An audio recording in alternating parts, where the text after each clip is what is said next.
12:45 මේ ශ්‍රී ලංකා ගුවන් විදුලි සංස්ථාවයි. මෙන්න ප්‍රවෘත්ති සංස්කරණයේ මොහාන් පෙරේරා ප්‍රකාශය ටීඩී.කේ ජයන්ත. ඇමරිකානු රාජ්‍ය නියෝජිත පිරිස සහ අගමැති අතර සාකච්ඡා ආරම්භේ. ඉන්ධන සම්බන්ධයෙන් සාකච්ඡා කිරීමට ඇමතුරුන් දෙදෙනෙක් කටාරයට, තවත් දෙදෙනෙක් රුසියාවට. බස් ගාස්තු සංශෝධනය පිළිබඳ නිර්දේශ පළමුවෙනිදාට පෙර ප්‍රවාහන අමාත්‍යාංශයට. අරගල ඇතුළු උද්ඝෝෂණ හේතුවෙන් සංචාරක කර්මාන්තයේ ආදායම විශාල ලෙස පහතට. අර්බුදවලින් ගොඩ ඒමට ශ්‍රී ලංකාව පොදු රාජ්‍ය මණ්ඩලයේ රටවල සහාය අපේක්ෂාවෙන්. සූර්ය විදුලි පද්ධති ව්‍යාපෘති සඳහා ආසියානු සංවර්ධන බැංකුවේ සහාය. විදේශ රැකියාව ලබා දීමේදී සමෘද්ධි පවුල්වලට ප්‍රමුඛතාව. වසර 3කට ඖෂධ මිලදී ගැනීමට ඩොලර් අවශ්‍යතාව සම්පූර්ණයි. සේවකින් සොයා ගැනීමට නොහැකි වීම නිසා ඕස්ට්‍රේලියාවේ ව්‍යාපාර රැසක් කඩාවැටීමේ අවදානමක. නවසීලන්තය හමුවේ ටෙස්ට් එකක් වාර්තා කිරීමට එංගලන්තයේ සූදානමින්. මෙරටට පැමිණ සිටින ඇමරිකානු රාජ්‍ය නියෝජිත පිරිස අද පෙරවරුවේ අගමැති මෙන්ම මුදල් අමාත්‍ය රනිල් වික්‍රමසිංහ මහතා සමග සාකච්ඡා පැවැත්වීය. අන්තර්ජාතික මුල්‍ය අරමුදලේ සහාය ලබා ගැනීම ඇතුළු තවත් කරුණු රැසක් මෙහිදී අවධානයට යොමු වී ඇතැයි වාර්තා වේ. මෙම දූත පිරිසට ආසියාව සඳහා ඇමරිකානු භාණ්ඩාගාර නියෝජ්‍ය සහකාර ලේකම් රොබර්ට් කැප්රෝත්, දකුණු හා මධ්‍යම ආසියාව සඳහා නියෝජ්‍ය සහකාර ලේකම් රාජ්‍ය ලේකම් තානාපති කෙලි කෙඩලින් ඇතුළත් ඇති. ලබන බදාදා තෙක් මෙරට රැඳී සිටින ඔවුන් රටේ තීරණාත්මක පාර්ශ්ව කිහිපයක් සමගද සාකච්ඡා කරනු ඇත.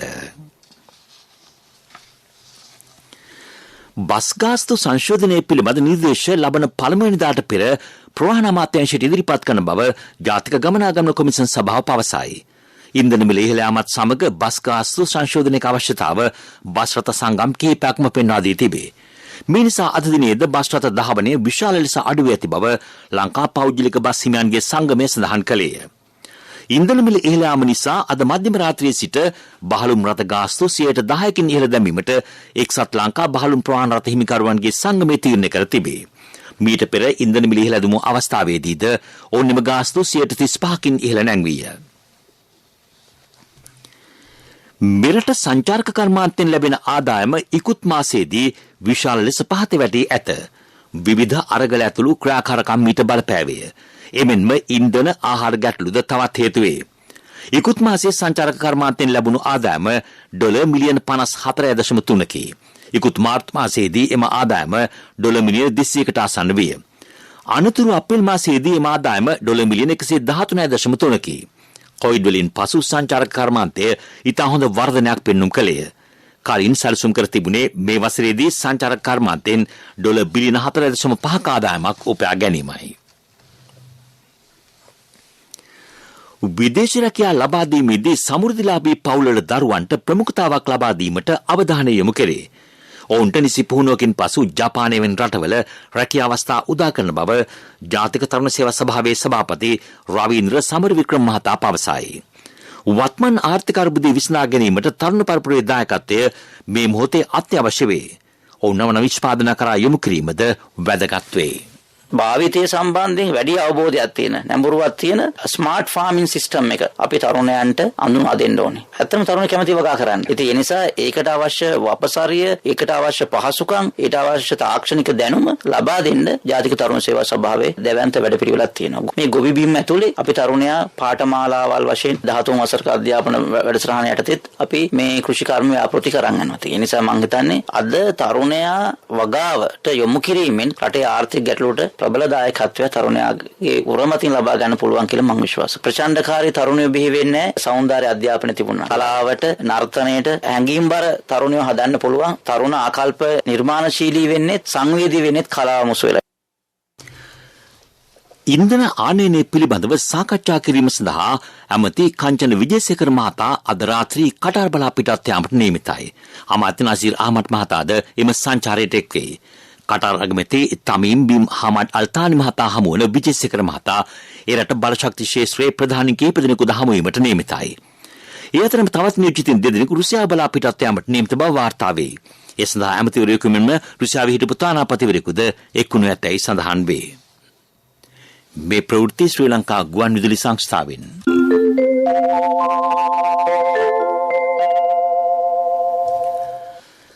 රාජගිරියේදී රියානුතුරක් කොට තරුණයෙකුට තුවාල සිදු කිරීමේ චෝදනාව සම්බන්ධයෙන් හිටපු අමාත්‍ය පාට්ලි චම්පික රණවක මහතාට එරෙහිව ගොනු කර ඇති නඩුව ලබන මාස 18 වෙනිදා කැඳවේ. මෙම නඩුව පවත්වාගෙන යාමට නොහැකි බවට විත්තිය මූලික විරෝධතාව ඉදිරිපත් කරන බව මීට පෙර දැනුම් දී තිබිණි. එම විරෝධතාවද එදින ඉදිරිපත් කරන්නයි කොළඹ මහාධිකරණය අද නියෝග කළේය. නඩුවේ ප්‍රධාන සාක්ෂිකරුවන් 10 දෙනා පොලිසියට දී තියෙන සියලු ප්‍රකාශවල පිටපත් විත්ති පාර්ශ්වයට ලබා දී තිබේ. 2016 දී සිදු මේ අනතුරින් සම්දීප් ගුණවර්ධන නැමැති තරුණයෙකු බරපතල තුවාල ලැබීය. රඹුක්කන උද්ඝෝෂණ අවස්ථාවට වෙඩි තැබීමේ සිද්ධිය සම්බන්ධයෙන් රක්ෂිත බන්ධනාගාරගත කර සිටින පොලිස් නිලධාරීන් සිව් දෙනාට අප ලබා දීමට විරුද්ධ බව නීතිපතිවරයා අභයාචන්ද්‍රකන්ට දැනුම් දුන්නේය. කෑගල්ල හිටපු ජ්‍යෙෂ්ඨ පොලිස් අධිකාරී කේ.බී. කීර්තිරත්න ඇතුළු පොලිස් නිලධාරීන් සිව් දෙනෙක් චෝදනාවට ලක්ව සිටිති. මෙරටට ලැබීමට නියමිත යූරියා පොහොරතොගය ඕමාන්හිදී නැව්ගත කිරීම ආරම්භ කෙරේ. ඒ ලබන මාස 6ත් 8ත් අතර දිනයකදී මෙරටට ළඟා වනු ඇතැයි පොහොර සමාගමේ සභාපති මෙත්සිරි විජේගුණවර්ධන මහතා පවසයි. පොහොර ලැබීමෙන් පසු ඒව රට පුරා බෙදා හැරීමට අවශ්‍ය ඉන්ධන ලබා ගැනීමට දැන් සාකච්ඡා ක්‍රියාත්මකයි. පොහොර බෙදා හැරීම සාර්ථක කර ගැනීමට ඊට සම්බන්ධ ආයතන කිහිපයකම සේවක නිවාඩු අවලංගු කර තිබේ. ජනතාව අතර පාපදිය ප්‍රචලිත කිරීමේ ප්‍රතිපත්තිමය තීරණයක් ගන්නා බව ප්‍රණාමාත්‍යංශයේ අතිරේක ලේකම් බර්නඩ් වසන්ත මහතා කොළඹ අද පැවති ප්‍රවෘත්ති සාකච්ඡාවකදී කියවේය. දේශීය පාපදි නිෂ්පාදකින් මුදල් අමාත්‍යංශය කර්මාන්ත අමාත්‍යංශයේ එක් වී පාපදි මිලදී ගන්නන්ට පහසුකම් සලසන බව ඒ මහතා කියවේය.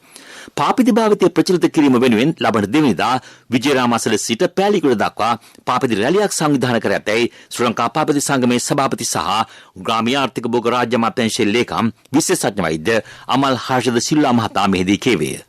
Right for Life ආයතනයේ සහායද ඒ සඳහා ලබා ගැනේ. අපි දන්නවා අද විශාල ඉන්ධන අර්බුදයක් තියෙනවා රටේ.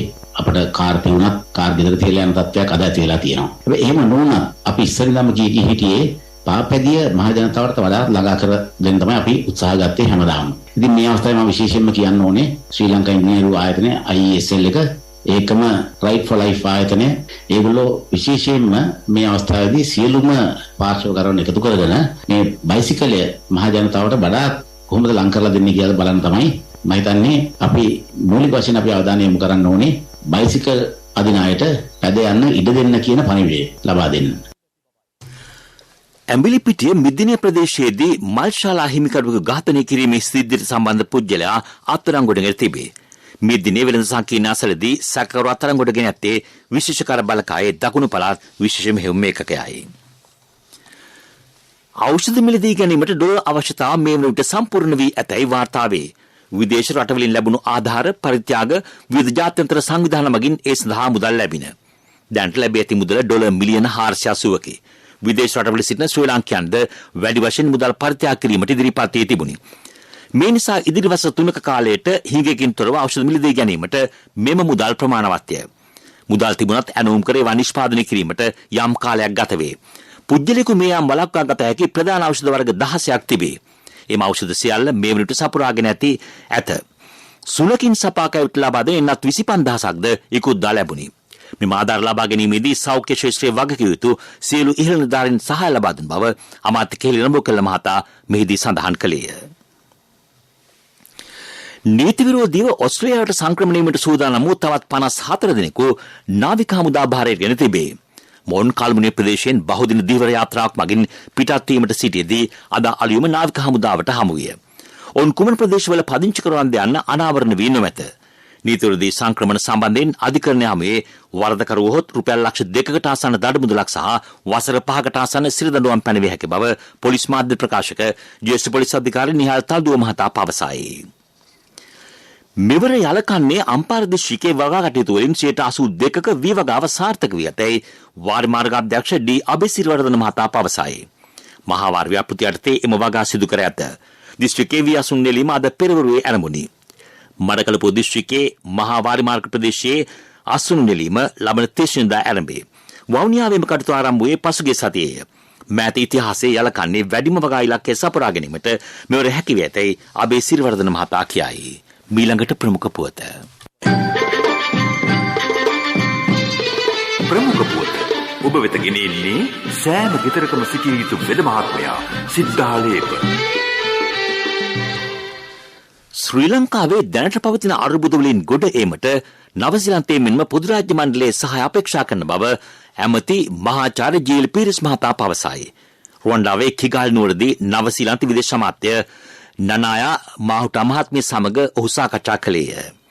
මෙරට පසුවා කෘෂි කර්මාන්ත ආශ්‍රිත දියුණුවට නවසීලන්තයේ සහාය අපේක්ෂා කෙරේ. ආන්තර්ජාතික මුල්‍ය අරමුදල සමග පැවැත්වෙන සාකච්ඡා සම්බන්ධයෙන් ඇමතිවරයා මෙහිදී අදහස් දැක්වීය. ප්‍රමුඛතම පුවත ඔබ වෙත ගෙන ආවේ සිද්ධාලේප ලක්වියාව. ශක්තියේ හඬ අවධානය පිණිසයි. ඉන්ධන නිවස් තුළ තබාගත් නිවාස කිහිපයක්ම ගිනි ගැනීමට ලක් වූ තොරතුරු ඉකුත් දිනවල වාර්තා විය. මේ නිසා නිවස තුළ ඉන්ධන ගබඩා කර ගැනීමෙන් වළකින්නයි පොලිසිය ජනතාවගෙන් ඉල්ලීමක් කරයි. නීති විරෝධී අවින් ඉන්ධන ළඟ තබාගෙන අලෙවි කරන අය සම්බන්ධයෙන් 118 හෝ 119 දුරකථන වලට දැනුම් දිය හැක. පසුගිය මාස දෙකේදී ඉන්ධන අලෙවි කළ 675 දෙනෙකු අත්අඩංගුවටගෙන ඇත. ඔවුන්ගේ පෞද්ගලික පාර්ශ්වවල තිබූ ඉන්ධන ලීටර් 70000ක්ද පොලිස් බහරටගෙන තිබේ. විදෙස් පුවත් ඊජිප්තුවේ නව අගනුවර ඉදිකිරීමේ සැලසුමින් සිට 70ක් දැන් අවසන් කර ඇති බව එරට කැබිනට් මණ්ඩලය නිවේදනය කරයි. වත්මන් කයිරෝ අගනුවර සිට කිලෝමීටර් 50ක් නැගෙනහිර දෙස ඇති ප්‍රදේශයක් මේ සඳහා තෝරාගෙන තිබේ. ඉදිකිරීම වැඩි ප්‍රමාණයක් සිදු කරන්නේ චීන රාජ්‍ය ඉදිකිරීම් ඉංජිනේරු සංස්ථාවයි. කයිරෝ අගනුවර දැන්ට ඇති තදබදය අඩු කිරීමටත් ප්‍රධාන රාජ්‍ය ආයතන නිදහස් ස්ථානවලට ගෙන යාමත් මින් අපේක්ෂා කෙරේ. මහා රාශියකින් ගොඩනැගිලි රසක් ඉදිකර අවසන්ය. නව අගනුවර හේතුවෙන් රැකියා ලක්ෂ 20ක්ද බිහි වී ඇත. සියවසකට වැඩි කාලයකට පසු පළමු වතාවට රුසියාව සිය විදේශ ණය ගෙවීම් පැහැර තිබේ. ඔවුන්ට එම ණය ගෙවීමට මුදල් තිබෙන නමුත් ජාත්‍යන්තර සම්බාධක නිසා ණය හිමියන්ට ඒවා ගෙවා ගැනීමට නොහැකි වී ඇත. ගෙවීමට තිනාවල වටිනාකම $1 මිලියන 100ක් වැනි සුළු මුදලකි. ඔවුන් අවසන් වරට විදේශ ණය ගෙවීම් පැහැර ඇත්තේ 1918 වසරේදී. බොල්ෂෙවික් විප්ලවයේදී නව කොමියුනිස්ට්වාදී ව්ලාඩිමිර් ලෙනින් එහිදී ණය ගෙවීම් ප්‍රතික්ෂේප කර තිබේ. සේවකයන් සොයා ගැනීමට නොහැකි වීම නිසා ඕස්ට්‍රේලියාව ව්‍යාපාර රැසක් කඩාවැටීමේ අවධානමක් තිබෙන බව නවතම සමීක්ෂණයක් පෙන්වා දෙයි. කොවිඩ්-19න් පසු නිර්මාණය වූ සේවකයන්ගේ මෙතෙක් ඉවත් ගොස් නැතැයි හඳුනාගෙන තිබේ. එරට ව්‍යාපාරික ආයතනවලින් 55%කට මෙම තත්ත්වය බලපෑ ඇත. කීටි කාලීන විසඳුමක් ලෙස දැනට විශ්‍රාම ගොස් සිටින සේවයට කිරීමට කැමති අය తాවකාලිකව බඳවා ගැනීමට තීරණය කර ඇත. ඒත් ඒ සඳහා පවතින රාජ්‍ය නීති සංශෝධනය වී යුතුයි එරට සිල්ලර ව්‍යාපාරිකයන්ගේ සංගමය සඳහන් කරයි. මරුති සුසුකි සමාගම නිර්මාතෘ වී ක්‍රිෂ්ණමූර්ති මහතා අභා ප්‍රාප්ත වේ. ඉන්දියාවේ බොහෝ මෝටර් සමාගම්වල මූලාරම්භකයා ලෙස ඔහු සැලකේ. චීන හිදේව මේ යන විට 97 වැනි වියේ පසුවිය. පෙරසර සංවර්ධනයක පුවත් සම්පින්ඩනය සංවර්ධන පුවත්. වහල මත සවිකරන සූර්ය පද්ධති ව්‍යාපෘති සඳහා ආසියානු සංවර්ධන බැංකුවේ සහාය ලැබේ. එම ණය ආධාර යටතේ පුළුල් වැඩපිළිවෙලක් සුනිත්‍ය බල ශක්තිය අධිකාරිය දැන් ආරම්භ කර ඇත. තවත් වසර 3කින් සූර්ය බලයෙන් මෙගාවට් 1000ක් නිෂ්පාදනය කිරීම අපේක්ෂාවයි. වහල මත සවිකරන මෙම සූර්ය පැනල මිලදී ගත හැකි ව්‍යාපාරික ආයතන 400ක් පමණ තිබේ. මෙවැනි පද්ධතියක් සඳහා ආම රුපියල් ලක්ෂ 1.5ක් පමණ වැය වේ. ආසියානු සංවර්ධන බැංකුවේ ණය මුදලින් ඉදිරියේදී සහන මිලකට මේවා මිලදී ගත හැකි වන තැයි සුනිත්‍ය බල ශක්තිය අධිකාරියේ අධ්‍යක්ෂණාල් සුලක්ෂණ ජයවර්ධන මහතා කියයි. ක්‍රීඩා පුවත් ඔබ වෙත ගෙන එන්නේ සම්පත් බැංකුව හෙට දින එළිය කරයි. එංගලන්තය සහ නවසීලන්තය අතර තුන්වන ටෙස්ට් ක්‍රිකට් තරගයේ අවසන් දිනය අදයි. තරගයේ ජයග්‍රහණයට එංගලන්ත පිට ලකුණු 296ක ඉලක්කයක් එල්ලවී තිබේ. ඊයේ තරගය නතර කරන විට එම පිළ කඩලු දෙකකට ලකුණු 183ක් ලබා සිටියේය. ඔලි පොප් නොදෙවි ලකුණු 81ක් ලබාගෙන සිටියේය. ජයග්‍රහණයට එංගලන්ත පිට තවත් අවශ්‍ය වන්නේ ලකුණු 113ක් පමණි. ව්‍යාපාරික පුවත් ඔබ වෙත ගෙන එන්නේ NSB සල්ලි එහෙන් තෑගි මෙහෙන් ස්වර්ණ ජයන්ති වාසනා ජයග්‍රාහකයා ඔබද. අපනෙන් නිෂ්පාදන ප්‍රාර්ථනය කිරීමට චීනයේ යූනාන් සිචුවාන් හා බීජිං පළාත් තුනේ ඇති විකුණුම් ගැටලු සඳහා එක්වීමට ශ්‍රී ලංකාවට සහාය දෙන බව චීනය කියයි. එම පළාත්වල බලධාරීන් චීනයේ ශ්‍රී ලංකා තානාපති ආචාර්ය පාලිත කෝණ මහතා වෙත මෙව දැනුම් දී ඇත. මේ ශ්‍රී ලාංකික ව්‍යාපාරිකයන්ට චීන වෙළඳපොළ ප්‍රවේශීමේ මහඟු අවස්ථාවක් වුණ ඇතැයි හෙතෙම කියා සිටී. ව්‍යාපාරික පුවත් ඔබ වෙත ගෙනාවේ NSB සල්ලි එහෙන් තෑගි මෙහෙන් ස්වර්ණ ජයන්ති වාසනා ජයග්‍රාහකයා ඔබද. NSB ස්වර්ණ ජයන්තිය වෙනුවෙන් සුපිරි ජයග්‍රාහකයාට රන් පවුන් 50ක්, දෙවැනි ජයග්‍රාහකින් 10 දෙනාට ස්කූටර්, දෙවැනි ජයග්‍රාහකින් 10 දෙනාට iPhone, සිව්වැනි ජයග්‍රාහකින් 29 දෙනාට මවුන්ටන් බයික්. 2021 ඔක්තෝබර් 1 වෙනිදා සිට 2022 දෙසැම්බර් 31 දක්වා NSB U Trust තරහ අවමය වරකට ඇමරිකානු ඩොලර් 100ක් හෝ ඊට සමාන ඕනෑම විදේශ මුදලක් 3 වතාවක් එවන්න. ආර්ථික පුවත් ආවරණය යුතුයකම් වගකීම් එක්ක සල්ලි ඉතුරු කරන්න ලේසි නෑ. ඔබේ ස්ථාවර තැන්පතට ආකර්ෂණීය පොලියක් හා ආරක්ෂාවක් දෙන්න අපි පොරොන්දු වෙන්නේ ඒකයි. LOLC Finance ස්ථාවර තැන්පතු ඉතිරිය උතුරන්න. 2001 දෙසැම්බර් 13 වෙනි දින නීතිගත කරන ලද LOLC Finance PLC ICRA Lanka limited වෙතින් SLA ස්ථාවර ශ්‍රේණිය ලබා ඇත. 2011 අංක 42 දරන මුදල් ව්‍යාපාර පනත යටතේ ශ්‍රී ලංකා මහ බැංකුවේ මුදල් මණ්ඩලය වෙතින් බලපත්‍රලාභී මුදල් සමාගමකි. වලව කලාපයේ කුරුඳු හා ගම්මිරිස් වගාව ව්‍යාප්ති කිරීමට ක්‍රියා කර ඇත. ප්‍රදේශයේ දේශගුණයට වඩා හිතකර වගාව ලෙස කුරුඳු වගාව හඳුනාගෙන තිබේ. එම ප්‍රදේශයේ අපනන කෘෂි භෝග වැඩි වශයෙන් වගා කෙරෙන්නේ චන්ද්‍රිකාව, සූර්යව, මුරවැසියන, මයුරුපුර, තිස්සපුර හා මාමඩල යන ප්‍රදේශවලය. LOLC Finance 2022 ටෙක්නොවේෂන් සම්මානුලේදී රන් සම්මාන භාග නිකර ගනිමින් ඩිජිටල් විප්ලවයේ ප්‍රමුඛයා වේ. අන්තර් බැංකුකරණයේ ඩිජිටල් ගෙවීම් වල විශිෂ්ටත්වයට හිමි සමස්ත රන් සම්මාන දිනා ගනිමින් LOLC Finance ඩිජිටල් බැංකුකරණය තුළ විශිෂ්ටයා වේ. නවීකරණය සහ මූල්‍ය සේවා ඩිජිටල් කරණය කිරීම තුළින් සිය ගනුදෙනුකරුවන්ට පහසුව සැලසීම LOLC Finance අභිප්‍රායයි.